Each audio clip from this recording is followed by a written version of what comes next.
El itinerario místico de Ana de San Agustín, Pedruja. A la distancia de 4 siglos de esta mujer, que ya ha sido declarada venerable por la Iglesia en el año 1776, el Papa Pío VI,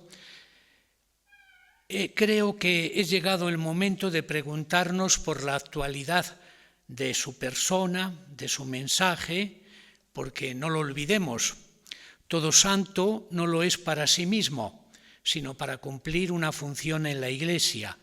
Su carisma repercute de alguna manera, tiene utilidad para el entramado de la Iglesia, también para la Iglesia de nuestro tiempo.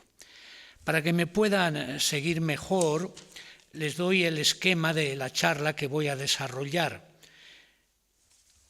Un apartado introductorio que lo titulo Escritura mística. Y luego 4 apartados que serían las notas que a mí me parecen más interesantes de esta figura mística. 1, la mística del discipulado. 2, mística cristológica desde la infancia de Jesús. 3, el sentido de la presencia del mal, la cuestión del diablo. Y 4, el misterio de Cristo asimilado en la liturgia. Estos serían los 4 puntos a los que yo me voy a ceñir para hablar de su doctrina mística. Aunque pertenece a la primera generación de escritoras carmelitas, inmediatamente posterior a la etapa constitutiva de esta literatura mística, inaugurada por Teresa y Juan de la Cruz, ella pertenece a esa etapa que pudiéramos considerar o llamar etapa de desarrollo y ampliación de la escuela carmelitana. Y con ella tenemos una abundancia documental que nos permite trazar una perspectiva doctrinal propia e inédita. Naturalmente, sin olvidar que la suya es sobre todo una escritura mística y que por lo tanto es testimonial. Depende de su personal experiencia del misterio cristiano, pero con el obligatorio añadido de la conciencia de ello y de la capacidad de comunicación. Para entender lo que significa la mística cristiana, los momentos que conlleva, hay un pasaje fundamental que la venerable lo ha leído y lo conocía. Es en la autobiografía teresiana, el capítulo 17, número 5. Y vamos a leer este texto, que es para Santa Teresa el proceso místico, porque vemos que con este proceso coincide perfectamente nuestra venerable. Dice la santa, Vida 17:5, una merced es dar el Señor la merced y otra es entender qué merced es y qué gracia, y otra es saber decirla y dar a entender cómo es. Es una cita magistral para hablar del proceso místico y bien precisa, además. Hay como 3 momentos o 3 etapas. Sentir, experimentar el don de Dios, la gracia de Dios. En segundo lugar, ser consciente de ello, entenderlo. Y fíjense, el tercer momento, el darlo a conocer, el comunicarlo, forma parte también del proceso místico. Estos 3 momentos, que como digo ya los clarifica y los establece Santa Teresa, se encuentran perfectamente en nuestra venerable. Es decir, la ley interna de la mística cristiana se realiza en ella de forma completa, porque incluso tenemos la comunicación por vía escrita y no hay exageración en ello. Podemos hablar de Ana de San Agustín como de una escritora mística. Un resumen de las fuentes para organizarnos en el discurso místico de esta mujer. Tenemos en primer lugar la autobiografía, que la escribe no por mandato de los confesores, sino por mandato superior, y que ella dicta a otra monja, no porque no supiera escribir, porque fuese iletrada, sino ella misma lo dice para hacerlo en mejor caligrafía. La autobiografía que abarca los años 1606-1609 de escritura. Tan importante resultó y tan leída Esto es interesante porque cuando uno piensa cuántas copias nos han llegado de la autobiografía, es que fue un texto muy leído y tenemos bastantes copias manuscritas, aunque nunca tenemos todavía una edición completa. Sí que el primer biógrafo de la Venerable, del cual hablaremos aquí, la ha usado abundantemente. Alonso de San Jerónimo, que publica la biografía de Ana de San Agustín en 1668. En segundo lugar, por 3 veces ella ha dado testimonio público en el proceso de beatificación de Santa Teresa, ¿no?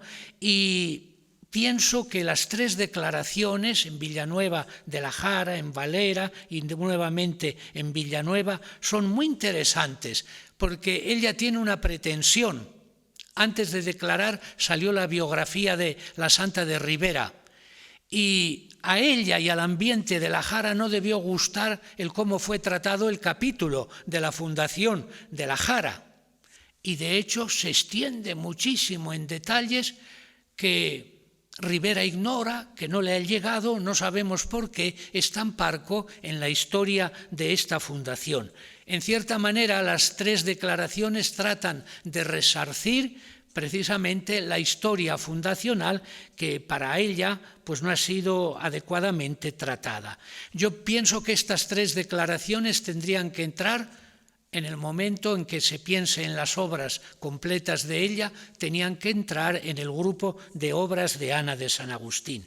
Tenemos además un epistolario bastante exiguo, casi todo de carácter administrativo, y que nos permite afirmar que, contrariamente a lo que ocurre en otros casos, ella no cultivó tanto este género epistolar como otras discípulas teresianas de su misma época.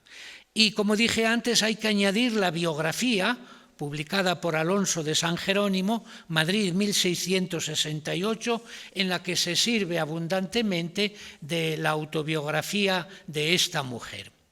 Bien, paso al punto primero, a la descripción de cuáles serían los elementos que a mí me parecen, es un ensayo, es un acercamiento, por lo tanto tendrá que ser mejorado y tendrá que ser precisado más.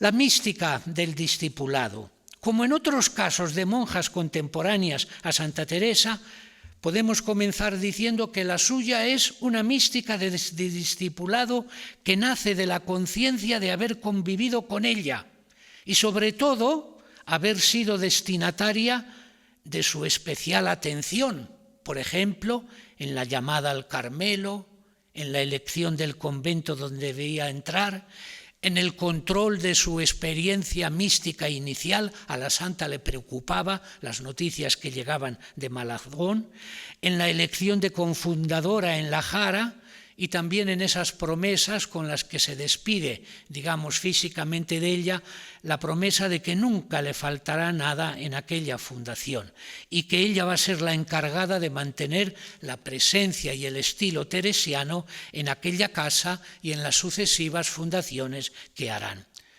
Incluso ella nos recuerda, esto es interesante porque no tenemos cuenta de conciencia al respecto en Santa Teresa, ella nos recuerda que en Malagón ha sido testigo de una experiencia mística teresiana neumatológica, sucedida en aquel convento, sucedida a la santa después de comulgar, indicando la especial presencia del Espíritu Santo de que gozaba la madre fundadora, ¿no? Esta narración que hace de esta experiencia neumatológica se puede intuir, se parece mucho a aquella cuenta de conciencia de Ávila de 1571, también después de comulgar. Ana era bien consciente de esta cercanía con la madre fundadora, que algún tiempo esta cercanía fue de viva voz y de presencia física, por lo que ha podido percibir directamente el ideal teresiano y no solo de oídas. También porque ha asimilado su estilo de vida religiosa, ha podido verificar, ha podido contrastar. Se piensa en la importancia que digamos, en la historia de las fundaciones, tiene el Carmelo de Malagón, que era siempre en la estrategia de los caminos del siglo XVI, no lo olvidemos, Malagón era lugar de paso y fue lugar de paso frecuente para Teresa y también para San Juan de la Cruz. Y es en Malagón donde ella hizo su formación y profesó, lo que le aseguró un conocimiento nada común sobre los dos maestros y padres del Carmelo reformado. Yo hablo de los dos maestros porque ordinariamente se habla de Santa Teresa y queda San Juan de la Cruz, queda un poco así, digamos, de lado. Sí que ha tratado con él, aunque ella no lo mencione. Yo tenía una cierta sospecha y estando en Villanueva de la Jara un tiempo largo, estuve en la biblioteca y me encontré con una sorpresa que digo, confirma de que en cierta manera esta mujer no solo es teresiana y sanjuanista. Encontré varias ediciones de las obras de la santa, la edición Príncipe de Fray Luis de León, lo cual quiere decir que el texto teresiano editado ha llegado allí inmediatamente. Y encontré también la edición Príncipe de San Juan de la Cruz, lo cual quiere decir que Juan de la Cruz se ha leído en Villanueva de la Jara, ¿no? Tiene visos en su declaración, la declaración que hace en el año 1596, tiene visos de haber sido preparada con mucho cuidado esta primera declaración en el proceso informativo de Villanueva de la Jara. Leo un trozo literalmente. Esta testigo conoció a la Madre Teresa de Jesús, fundadora que fue de esta casa y convento, y que trató con ella y comunicó más de 4 meses. Se refiere a la etapa de Villanueva de la Jara. Y que siendo monja esta declarante en el convento de Malagón, donde tomó el hábito, y viniendo la dicha Madre Teresa a fundar esta casa y convento en esta villa de Villanueva de la Jara, la trajo a esta testigo a esta villa, juntamente con María de los Mártires, priora que es en la ciudad de Valencia, ahora, y Elvira de San Ángelo, que le han dicho dejó de ser priora en Huete y que ahora vive en Toledo, y Constanza de la Cruz, que de presente es su priora en el convento de esta dicha villa, y que le parece que la dicha Teresa de Jesús estaría en el convento como 2 meses, poco más o menos, y que en este tiempo esta testigo la trató y comunicó mucho. Subrayo la frase, en este tiempo, estos 2 meses, la trató y comunicó mucho. Por lo que aquí dice, relevando la intimidad e importancia de ese tiempo de convivencia, no da a entender en forma exacta lo que ocurre a nivel de asimilación personal de la vida y del mensaje teresiano, que yo creo ha sido mucho más eficaz e intensa, más permanente esta asimilación, sobre todo desde la posibilidad de acceso al texto escrito, como lo deja entender en otro tiempo en que ya se puede suponer frecuenta con asiduidad el texto teresiano, accesible ya por la edición de Fray Luis de León. Dice así: habiéndola mandado a este testigo su confesor leyese y se ejercitase en las moradas que la Madre Teresa escribió, y teniendo esta testigo alguna repugnancia, pareciéndole que no iba por aquel espíritu, le abrieron el libro que tenía delante sin ver que se lo abriese en la parte donde trata del libro de camino de perfección, donde trata de la humildad. Y viendo esta testigo esto, le pareció cosa de milagro y que por intercesión de la dicha Madre Teresa de Jesús, que ya era muerta. Parece entreverse un deseo de clarificación del estado de su vida espiritual, tratando de configurarlo a la mejor propuesta teresiana consignada en su libro de madurez, ya entonces que era posible, accesible, las moradas, gracias a la edición de Fray Luis de León. Sin embargo, se da cuenta por esa luz que le viene de la apertura misteriosa del libro, debe todavía progresar en el ejercicio de la humildad, o sea, que tiene que hacer crecimiento a través de ser asidua en la lectura y en el seguimiento de la doctrina del camino de perfección. Una cosa nos desconcierta en lo que ella nos dice de Santa Teresa. Su memoria de Santa Teresa de Jesús también abunda en milagros, en vida y después de muerta, ocurridos en la Jara, y esto lo resalta quizá por rellenar el vacío que Ribera había dejado en la biografía teresiana al respecto, donde se resaltaban todos los milagros en diversos sitios y aquí ninguno. Pero no deja de recordar, y esto me place recordarlo, recordar detalles importantes del estilo teresiano, que se ve que ella lo ha asimilado, como, por ejemplo, el conceder la profesión si valen los sujetos, aunque no traiga dineros, aunque no traiga dotes, en una situación de pobreza. Él ya había asimilado, esa disposición teresiana. Lo bueno es que sean buenos sujetos, ¿no? O también el poder recibir sin dote a monjas, o en lo relativo a la abstinencia de la carne.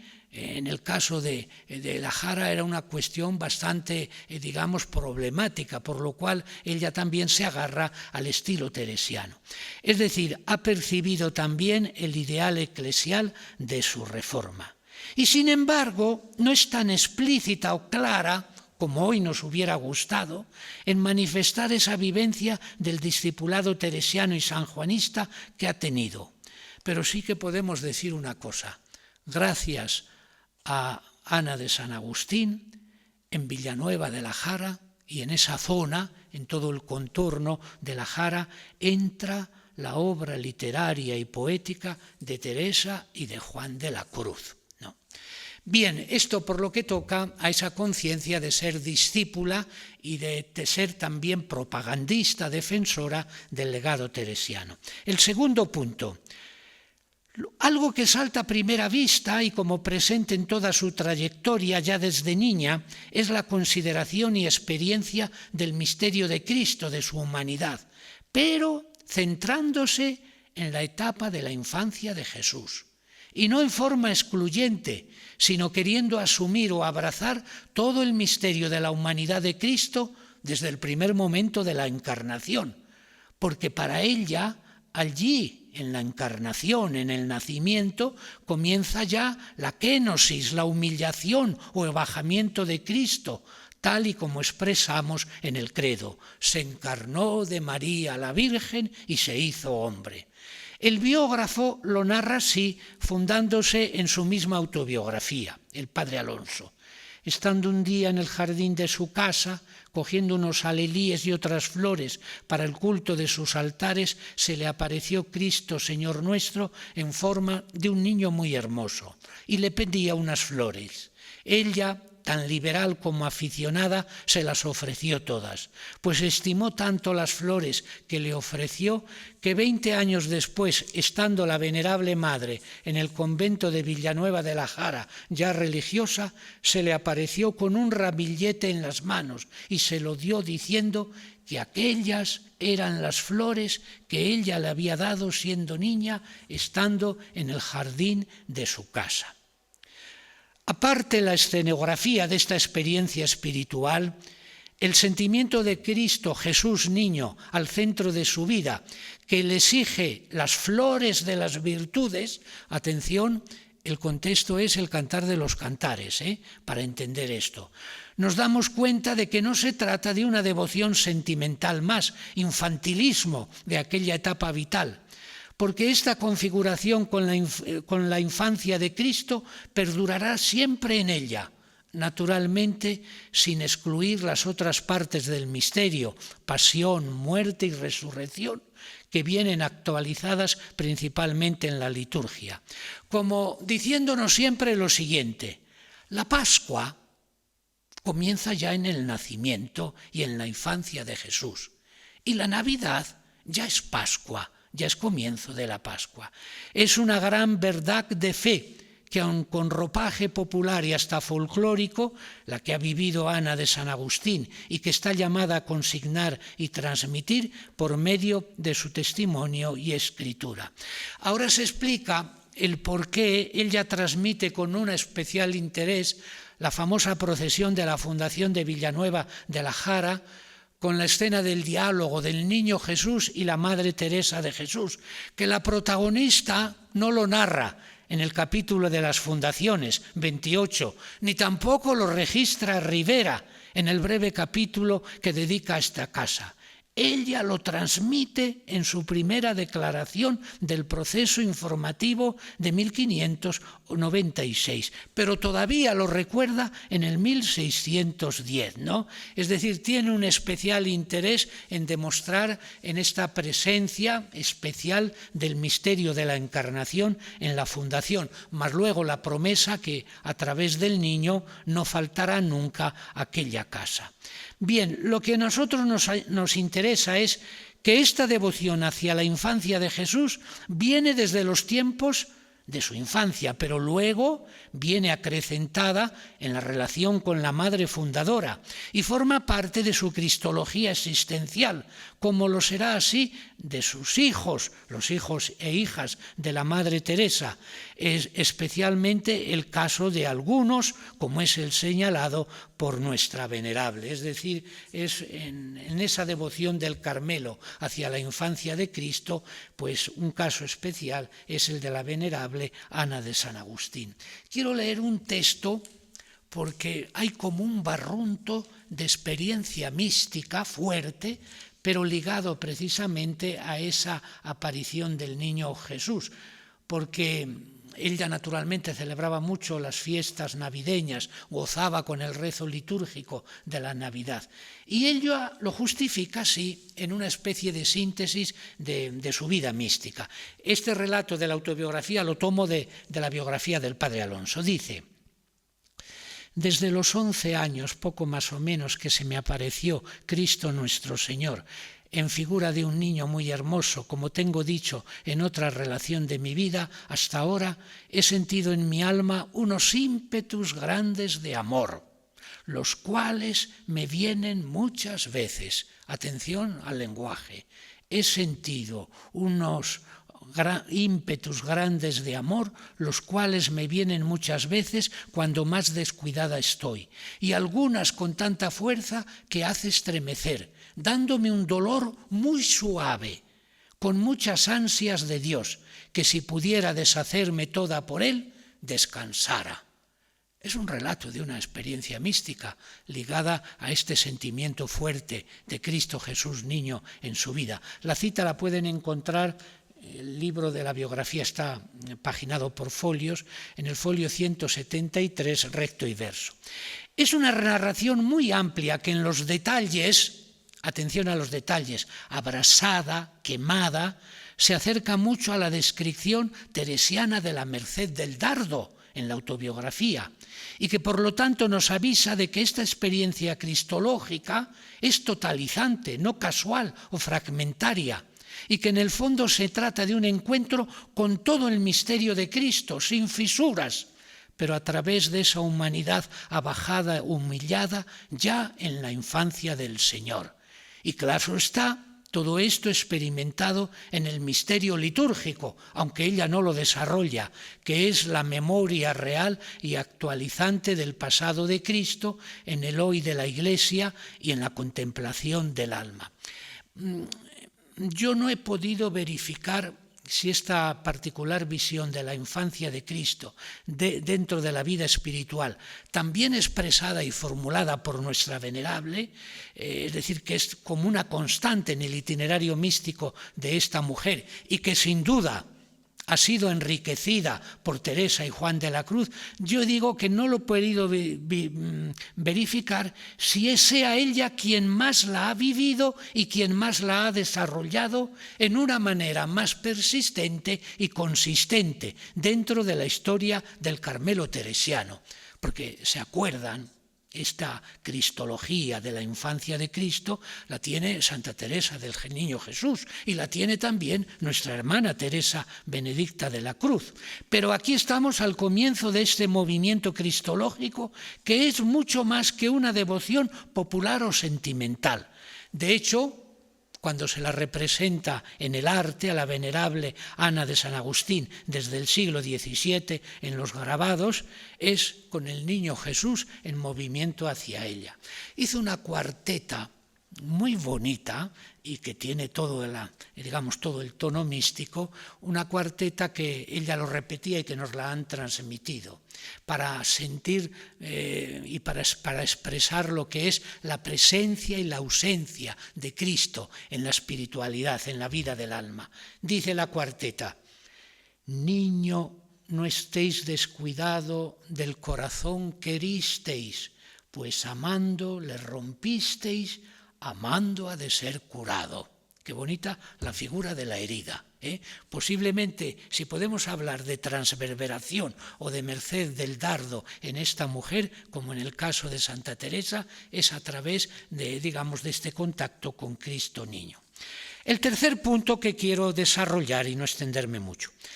Lo que más llama la atención de la experiencia mística de esta mujer es la especial sensibilidad que demuestra hacia el tema del diablo y de su actividad en la sociedad de su tiempo, en la Iglesia, incluso dentro del convento. Aun contando en el análisis con el dato sociológico de una connotación típica del momento histórico, es decir, la tendencia dominante que hay a integrarlo activamente en esa mentalidad religiosa del barroco. Vulgarmente podemos decir que cada etapa de la historia, de la vida de la Iglesia, tiene derecho a pintarse el diablo como le place y como le gusta. Y así lo ha hecho Santa Teresa, lo han hecho San Juan de la Cruz y otros autores. Bien, esto también le viene desde su edad infantil, es decir, lo trae ya al convento. El biógrafo carga las tintas sobre una visión del infierno y del cielo que tuvo ya en el convento. Acuérdense de la visión del infierno de la santa que provoca el cambio en ella, ¿no? Y que considera como un aviso de Dios que Él nos envía en nuestro tiempo por medio de la venerable Madre, como si su misión carismática en la Iglesia fuera esto: comunicar este peligro del infierno como un camino estrecho que conduce a cavernas llenas de llama de fuego. Una fenomenología típica de la representación del Averno, incluso, esto nos hace reír, pero es así, con la descripción de los tormentos de los condenados según las diversas categorías. A mí me recuerdan escenas de un film de Pasolini. Y concluye diciendo: cuanto he dicho en este caso, todo parece nada en comparación de lo que vi, que no me es posible explicarlo como lo siente mi alma. Y seguidamente, como en contrapunto, añade el biógrafo otra visión acerca de los redimidos o de los salvados del cielo. Para entender esta fenomenología, a menudo tan detallada, conviene distinguir entre el dato evangélico escueto que aquí se reafirma y que es veraz, es decir, la presencia del enemigo en la vida del creyente, la actividad del diablo, la tentación que padeció el mismo Jesús y de cuya actividad Él nos avisó, Él nos libera y nos salva, es decir, el dato evangélico está presente y eso es lo importante. Y distinguir con lo que es la fenomenología con la cual se describe esta actividad dependiente de la mentalidad popular y de las creencias del tiempo, donde se mezclan incluso elementos ajenos o extraños al dato bíblico, porque se ha ido mucho más allá. Yo recuerdo que en la literatura carmelitana, Gracián, si leen la peregrinación de Anastasio o la historia de las fundaciones, recuerda muchos fenómenos de estos, que eran fenómenos también de alumbradismo, naturalmente. Y Gracián tenía un olfato especial para detectar esto. De hecho, muchos obispos, me acuerdo del obispo de Jaén, que era compañero suyo, siendo provincial, le encargó que vigilara un grupo que tenía en la capital para discernir aquello. Y él se dio cuenta de que era naturalmente presencia diabólica. Bien, intuyo que aquí hay una fuente de inspiración bastante evidente, que es la misma fuente de Teresa y de Juan de la Cruz. Lo debemos de tener muy en cuenta al leer esto, ¿no? Es decir, depende esta presentación del diablo de sus lecturas de la antigua literatura monástica. Los monjes son los especialistas, los psicólogos de la tentación. Cuando digo literatura monástica, pongan entre paréntesis la vida de Antonio de Atanasio, las colaciones de Casiano, las historias monásticas, los apotegmas. Toda esta literatura circulaba ya traducida y era muy leída en los conventos. No sé si es María Bautista la que dice que Santa Teresa todas las noches le gustaba leer una parte de las colaciones de Casiano, ¿no? Porque, como digo, Teresa había frecuentado con no poca fruición esta literatura, lo cual nos asegura de que en Ana de San Agustín al respecto nos hallamos dentro de la más antigua y verdadera tradición espiritual en el tema.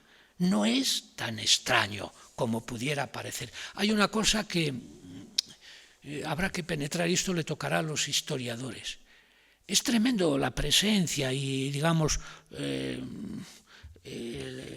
todo lo que es el espacio que se le concede a todo esto, del diablo, de la tentación. Y yo creo, a mí, leyéndolo, hay una cosa que me pregunta y que no he sabido responder. ¿Qué interés tenían los superiores de entonces, que eran los superiores generales, eran doristas, el padre Alonso de Jesús María, para que esto no fuera cercenaro y no fuera cortado, no fuera eliminado? Al contrario, lo han difundido mucho con las copias, ¿no? Entonces ahí hay que ver un poco por qué este mensaje ha llegado así hasta nosotros y qué había detrás para que este tipo de pensamiento de la venerable pues no haya sido censurado, ¿no? Pero como digo, no lo olvidemos, es el Evangelio, pero en versión, digamos, en la versión del barroco. Por último, y ya voy a ser muy breve, hay una cosa que a mí me llama mucho la atención y que coincide con otros testigos y también monjas de la generación teresiana, y es lo siguiente. Hay una referencia continua a vivencias litúrgicas muy intensas y muy conscientes, que esto es algo muy raro. En la mística teresiana se encuentra así y en San Juan de la Cruz, pero no olvidemos que la espiritualidad y la vida cristiana del barroco es una vida cristiana alejada totalmente de la liturgia. La liturgia es un espectáculo al que se asiste, pero no te llega, porque se realiza en latín y porque no lo entiendes. Y por eso la gente, también las monjas, se refugiaban en las devociones durante la liturgia. Sin embargo, en este caso, notamos que ella tenía una fruición especial del momento litúrgico. Como digo, coincide con Ana de San Bartolomé, con Ana de Jesús, con Teresa de Jesús Pineda, que es un caso excepcional que se está estudiando, porque esta Teresa de Jesús Pineda en el monasterio de Cuerva era una monja que sabía latín y que por lo tanto el breviario y el misal lo disfrutaba. Y disfrutaba el texto litúrgico, que ni Santa Teresa se daba cuenta muchas veces, aunque lo intuía también. Entonces, en el caso de nuestra venerable, me parece muy importante. ¿Saben también por qué? Porque no es una mística entonces subjetiva, lo que a mí me parece, lo que a mí me viene. Es una mística objetiva, basada en el misterio de Cristo, pero no solo en la meditación o en las lecturas, sino en el misterio de Cristo tal y como viene actualizado por la Iglesia. Y esto sucede en el año litúrgico, sucede en la liturgia y sobre todo en la Eucaristía. De ella dicen que tenía una devoción eucarística increíble, ¿no? Esto me parece muy interesante, tanto la cuestión eucarística como la cuestión del año litúrgico. Tenía una especial sensibilidad. Y esto demuestra que la espiritualidad carmelitana, digamos, tiene ese entronque fuerte, aunque entonces no lo podían vivir como lo podemos vivir nosotros ahora. Para nosotros ahora la palabra clave es la participación litúrgica. En estos casos la participación litúrgica es fuerte porque la santa era muy fuerte. ¿Se acuerdan que hay tantas cuentas de conciencia en que la santa dice, después de comulgar, habiendo comulgado, era el día de Pascua, era el día de Jueves Santo, Es decir, las gracias místicas en Santa Teresa suceden en el contacto con la liturgia de la Iglesia. Y piensen, la gracia mística por excelencia, que es el matrimonio espiritual, sucede en la Eucaristía. ¿Dónde no iba a suceder? En la Eucaristía después de haber comulgado. Pues esto habrá que estudiarlo y habrá que profundizarlo más, se encuentra muy bien en nuestra venerable. Bueno, no quiero pasarme, pero ya termino diciendo eso, que se confirma en ella una cosa que nosotros todavía no hemos superado, un binomio.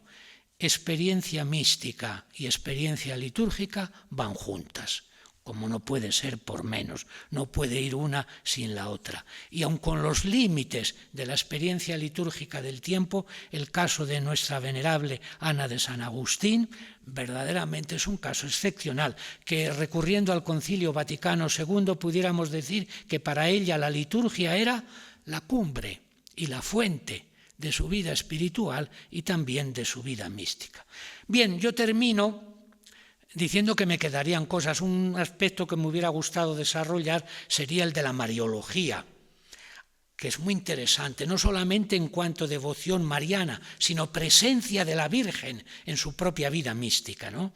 Y lo que he hecho son desarrollar algunas insistencias en el discurso místico de Ana de San Agustín, porque es escritura mística. Lo repito, acuérdense del texto teresiano de Vida 17.5, ¿no? Digo, algunas insistencias que entran del lleno dentro de la escuela mística carmelitana. Ya me gustaría constatar si los grandes tratadistas de la escuela mística carmelitana, por ejemplo, Crisógono de Jesús, en la escuela mística carmelitana, así como metió a las hermanas Sobrinos, si metió a esta también, ya me gustaría constatarlo. Entonces, es decir, quizá esta vertiente mística de Ana de San Agustín, está falta de una recogida de datos y de una presentación sistemática que va mucho más allá de lo que yo he tratado de comunicar ahora. Habrá que seguir trabajando el texto y la palabra mística de esta mujer. Muchas gracias y perdonen que lo haya tenido que hacer desde lejos, pero es como si yo estuviera en Valladolid porque sé dónde lo están haciendo y yo allí también descubrí, en esa iglesia, la pila bautismal de Ana de San Agustín. Muchas gracias por su atención.